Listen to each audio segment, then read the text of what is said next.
The wind howled through the cracked windows of Jake Harper's one-bedroom apartment, carrying the sharp bite of a Chicago winter. The radiator hissed, barely keeping the chill at bay, and the dim glow of a single lamp cast long shadows across the cluttered living room. Jake sat at the kitchen table, his calloused hands wrapped around a chipped mug of instant coffee, now cold. Bills were strewn across the table: electric, rent, medical, all stamped with red ink that screamed past due. His eyes, heavy with exhaustion, flicked to the couch where his 8-year-old daughter, Lily, slept under a threadbare blanket, her small chest rising and falling. Her cough had gotten worse, a rattling sound that twisted Jake's gut every time he heard it. The antibiotics were $80 he didn't have. Jake, 34, hadn't slept properly in weeks. By day, he hauled crates at a warehouse, the kind of back-breaking work that left his muscles screaming.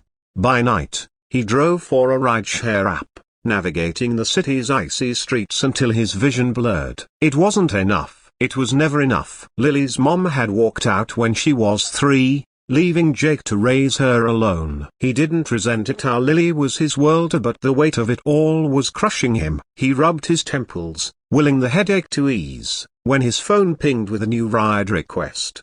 2:17 a.m. A pickup downtown, some swanky hotel. He glanced at Lily, hesitated, then grabbed his jacket. He'd be back before she woke. He always was. The city was a maze of glittering lights and dark alleys as Jake's beat-up sedan rattled toward the hotel. Snow flurries danced in his headlights, and the radio crackled with a late-night talk show he barely heard. The pickup was at the Grand Meridian, a place so far out of Jake's world it might as well have been on another planet. Bellhops in crisp uniforms eyed his car like it was an insult as he pulled up. The passenger, a woman, emerged from the revolving doors, wrapped in a sleek fur coat that probably cost more than Jake's yearly rent. She was tall, her silver blonde hair catching the streetlights, but her steps were unsteady, her hand clutching her chest as she leaned against a pillar. Jake frowned, rolling down the window. "You okay, Mom?" No response. She was breathing hard, her face pale, almost gray.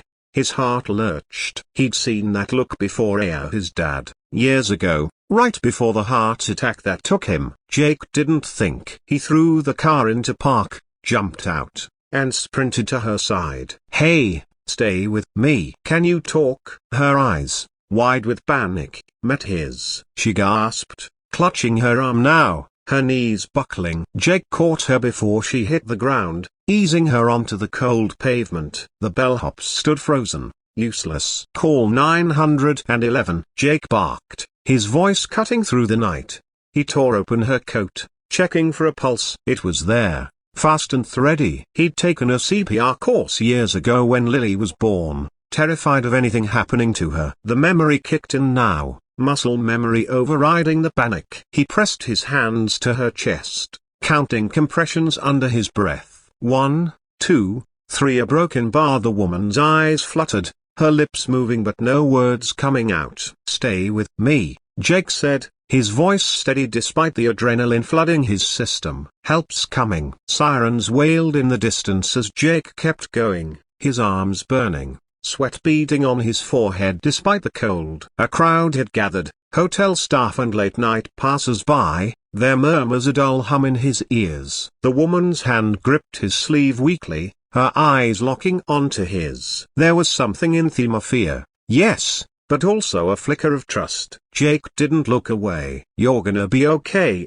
he told her, not sure if he was convincing her or himself. The paramedics arrived, a blur of red lights and sharp voices. Jake stepped back, his hands shaking as they took over. They loaded her onto a stretcher, an oxygen mask over her face, and Jake caught the words "cardiac event" as they hustled her into the ambulance. One of the medics, a stocky guy with a clipboard, turned to Jake. "You her family?" "No," Jake said, wiping his hands on his jeans. "Just her driver." The medic raised an eyebrow. "You probably saved her life, man. Good work." And then they were gone, the ambulance screaming into the night. Jake stood there, the cold seeping into his bones, his breath visible in the air. The bellhops were already dispersing, the crowd thinning, as if nothing had happened. His phone buzzed a reminder to accept the next ride. He ignored it, climbing back into his car. His hands were still trembling as he gripped the wheel,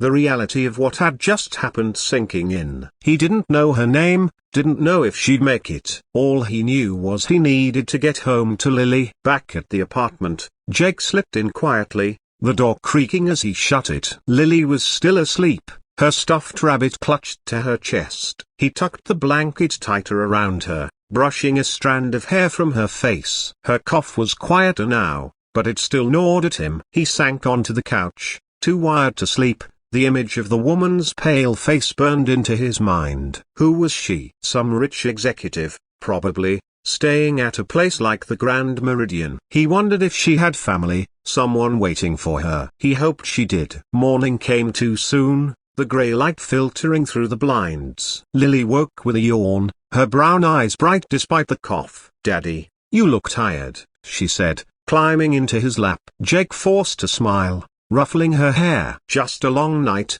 kiddo." He didn't tell her about the woman, didn't tell her about the bills or the fear that kept him up. He made her oatmeal, the cheap kind that stuck to the pan, and they ate together, her chatter about school filling the silence. It was the best part of his day, those moments when it was just them, the world held at bay. Days passed, blending into the usual grind. Jake didn't think much about the woman after that night. A life didn't give him the luxury of dwelling. He worked, drove, paid what he could on the bills, and took Lily to the free clinic when her cough didn't improve. The doctor prescribed another round of meds, and Jake's stomach sank at the cost. He'd figure it out. He always did. Then, a week later, our letter arrived. Not a bill, for once, but a thick envelope with no return address. Jake tore it open, expecting another collection notice, but instead found a handwritten note on creamy stationery. "Dear Mr. Harper," it began, in elegant cursive. "My name is Eleanor Vaughan. You saved my life on February 3rd at the Grand Meridian Hotel. I would like to meet you to express my gratitude in person. Please come to my office at Vaughan Enterprises, 875 North Michigan Avenue, at your earliest convenience." Jake stared at the letter, his coffee forgotten. Eleanor Vaughan. The name sounded vaguely familiar, like something he'd heard on the news. He Googled it on his cracked phone, and his jaw dropped. Eleanor Vaughan, 62, was the CEO of Vaughan Enterprises, a real estate empire worth billions. Her face stared back from the screen, poised and polished, nothing like the gasping woman he'd held on the pavement. He leaned back in his chair, the letter crinkling in his hand. Why would someone like her want to see him? He wasn't a hero, just a guy doing what anyone would have done. Still, curiosity and maybe a flicker of hope got the better of him. He showed up at the address 3 days later, feeling out of place in his worn jacket and scuffed boots. The building was a gleaming tower of glass and steel, the kind of place where people like Jake didn't belong. The receptionist, a young woman with a headset and a smile that didn't reach her eyes, ushered him to an elevator that shot up to the 60th floor so fast his ears popped. The office was massive, all white marble and floor-to-ceiling windows overlooking the city. Eleanor Vaughan stood behind a desk the size of Jake's kitchen, her silver hair pulled back, her navy suit impeccable. She looked nothing like the woman he'd saved, but her eyes, those sharp, grey eyes, were the same. "Mr. Harper," she said, her voice warm but commanding. "Please, sit." Jake did, his hands clasped tightly in his lap. He felt like a kid called to the principal's office. Eleanor studied him for a moment, her gaze unreadable. "You saved my life," she said simply. "The doctors told me if you hadn't acted when you did,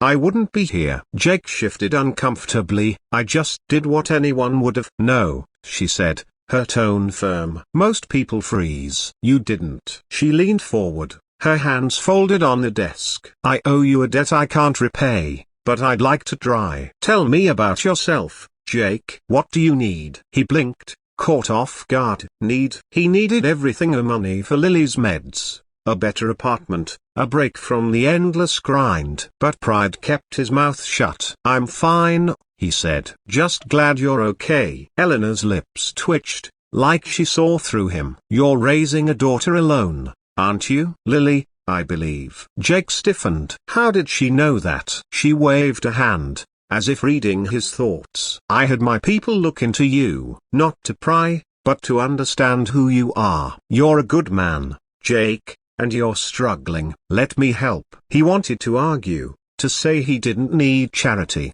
but the thought of Lily's cough, the stack of bills, stopped him. I don't know what to say, he admitted, his voice rough. You don't have to say anything, Eleanor said. She slid an envelope across the desk. This is a start. And I'd like to offer you a job here, if you're interested. Something stable, with benefits. For you and Lily. Jake opened the envelope, his breath catching. A check, made out to him, for $50,000. His hands shook as he looked up at her. Why?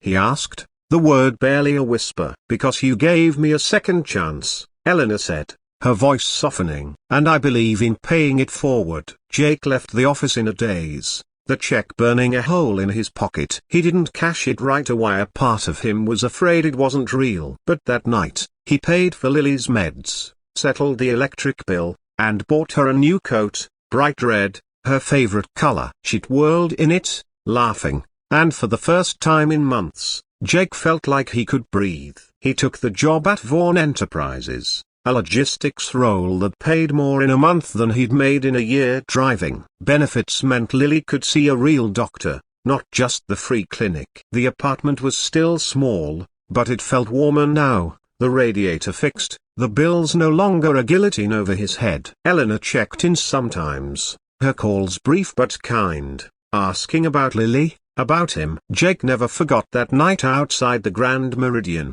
the moment he'd chosen to act. He didn't know it then, but it had changed everything. 3 months later, Jake stood in a hospital hallway, his heart pounding. Lily's cough had turned into something worse, pneumonia, the doctors said. She was stable now, but the fear had nearly broken him. He'd been at her bedside all night, holding her hand, when a nurse approached. Mr. Harper, there's someone here for you. Eleanor Vaughan stepped into the hallway, her presence as commanding as ever, but her eyes were soft with concern. I heard about Lily, she said. How is she? Jake swallowed hard, his voice thick. She's tough. She'll pull through. He paused, then added, thank you for everything. The job, the money, a broken bar. It's why we're here, why she's getting the care she needs. Eleanor shook her head. You're the one who saved her, Jake. Just like you saved me. She hesitated, then reached into her bag and pulled out a small,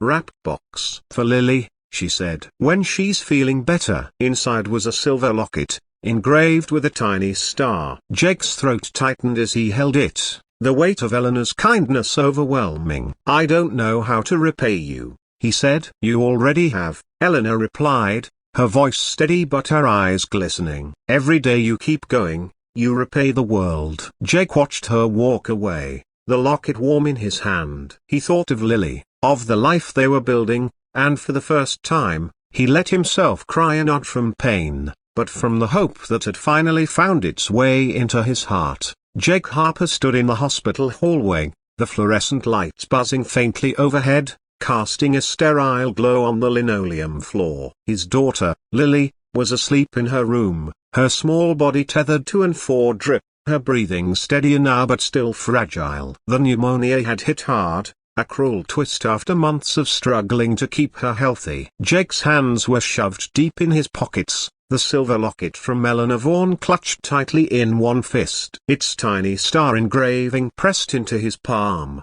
grounding him as his mind replayed Eleanor's words. You're the one who saved her, Jake. Just like you saved me. He wasn't so sure. Saving people felt like something heroes did, and Jake was just a guy trying to keep his head above water. The hospital was quiet, save for the occasional beep of a monitor or the soft tread of a nurse's shoes. Jake leaned against the wall, exhaustion pulling at him like gravity. The past 3 months had been a whirlwind since that night outside the Grand Meridian Hotel, when he'd performed CPR on Eleanor Vaughan, billionaire CEO of Vaughan Enterprises. Her gratitude had changed his life. A $50,000 check, a steady job with benefits, a chance to give Lily the care she needed. But standing here, watching his daughter fight for every breath, Jake felt the familiar weight of helplessness creeping back. Money could fix a lot, but it couldn't guarantee Lily's recovery. He slipped the locket into his pocket and headed back to her room. She looked so small in the hospital bed, her dark hair fanned across the pillow, her stuffed rabbit tucked under one arm. The doctors said she was improving, but Jake couldn't shake the fear that had lodged in his chest. He sat beside her, brushing a strand of hair from her face, and whispered, "You're gonna be okay, kiddo, I promise." He didn't know if he was promising her or himself. A soft knock at the door startled him. Eleanor Vaughan stood there, her tailored coat draped over one arm, her silver hair catching the dim light. She looked out of place in the hospital's utilitarian setting, like a queen visiting a battlefield. "May I come in?"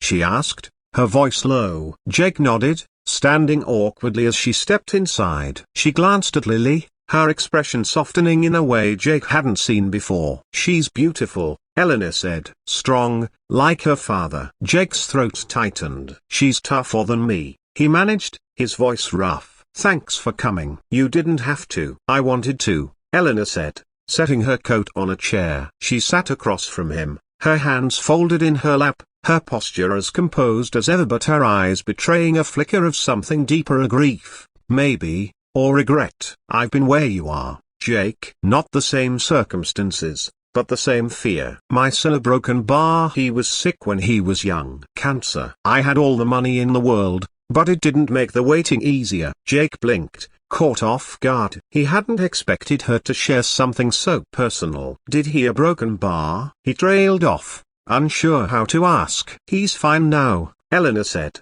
a small smile breaking through. "Grown, healthy, stubborn as ever." "But those years in hospitals, watching him fight, they never leave you." She paused, her gaze settling on Lily. "You're a good father, Jake." "She's lucky to have you." He looked away, the compliment sitting heavy. "I don't always feel like it. I should have caught this sooner, gotten her better care before it got this bad." "You're doing everything you can," Eleanor said firmly. "And more than most would." She reached into her bag and pulled out a folder, sliding it across the bedside table. "I've spoken to the hospital's director. Lily's care is covered to every treatment, every specialist. No bills, no questions. And when she's stronger, I've arranged for a pediatric pulmonologist to monitor her long-term. The best in the city." Jake stared at the folder, his chest tightening. "Eleanor, I can't." "You can," she interrupted, her voice gentle but unyielding. "You saved my life, Jake. This is the least I can do." She hesitated, then added, "But it's not just about repaying you. I see you, Jake. I see how you fight for her. Let me fight for you both now." He didn't know what to say. Gratitude, shame, relief, they tangled together, choking him. He nodded, unable to meet her eyes, and she didn't push. Instead, she stood, resting a hand briefly on his shoulder. "Get some rest," she said. "I'll check in tomorrow." Then she was gone, her heels clicking softly down the hall. The next few days blurred together. Lily's condition improved as she was sitting up, coloring in a book Jake had bought her, even giggling at his terrible attempts to draw a unicorn. The doctors were optimistic, but Jake still hovered, checking her monitors, asking questions until the nurses gently shooed him out. Eleanor's promise held, no bills arrived, and a specialist visited daily, her calm expertise easing Jake's fears. He didn't know how to process the idea that someone like Eleanor Vaughan, who lived in a world of private jets and penthouses, cared enough to do this for him and Lily.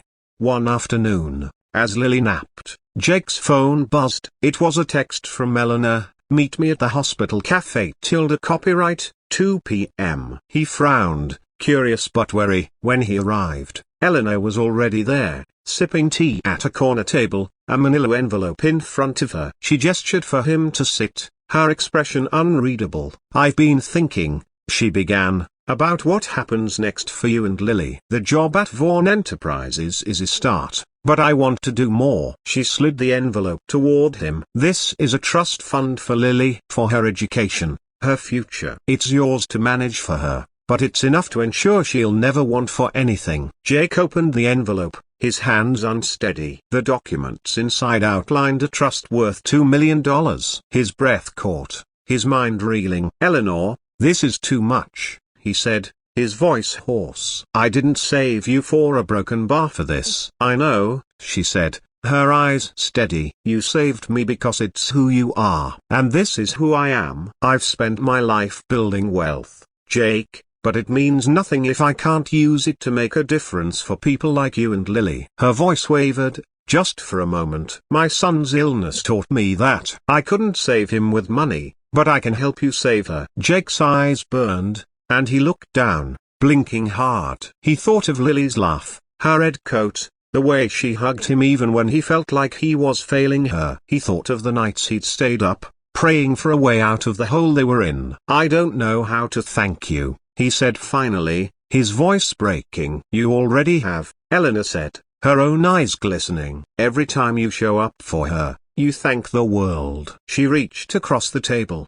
squeezing his hand briefly, a rare gesture from someone so composed. "There's one more thing," she added, pulling a small card from her bag. It was an invitation to a gala at Vaughan Enterprises. 2 weeks from now. "Bring Lily, when she's well. I'd like to meet her." 2 weeks later, Lily was home, her cough a fading memory. Jake dressed her in a new dress, a bright blue, her new favorite color, and they took a cab to the gala, Jake in a rented suit that felt stiff but looked sharp. The event was in a ballroom that sparkled with chandeliers and champagne flutes, filled with people who seemed to glide rather than walk. Lily clung to Jake's hand, her eyes wide, the locket Eleanor had given her gleaming at her neck. Eleanor found them near the dessert table, her smile brighter than Jake had ever seen. "You must be Lily," she said, crouching to the girl's level. "I've heard you're very brave." Lily grinned, shy but proud. "My daddy's braver," she said, squeezing Jake's hand. Eleanor laughed, and for a moment, the room's grandeur faded, and it was just the three of them, two people who'd faced death and one who'd brought them through it. As the night wound down, Eleanor took the stage, her presence commanding the room. She spoke about her company, her vision, but then her tone shifted. "3 months ago, I nearly died," she said, her voice clear. "A man I didn't know saved my life. He didn't ask for anything, but he gave me everything." She looked at Jake, her eyes shining. "Jake Harper, you reminded me what matters. This is for you and Lily." The screen behind her lit up with a video, a montage of Lily's drawings, her laugh, moments Jake hadn't even known were captured, ending with a dedication, "The Lily Harper Fund, for children in need of medical care." The room erupted in applause, but Jake barely heard it. Tears streamed down his face as Lily hugged him, whispering, "That's me, Daddy." Eleanor had turned their story into something bigger, a legacy that would help others like them. Jake met Eleanor's gaze across the room, and she nodded, a single tear on her cheek. He didn't need to say anything. She knew. And as Lily's laughter echoed in his ears, Jake felt something he hadn't in years, hope, unshakable, carrying them into a future he could finally believe in.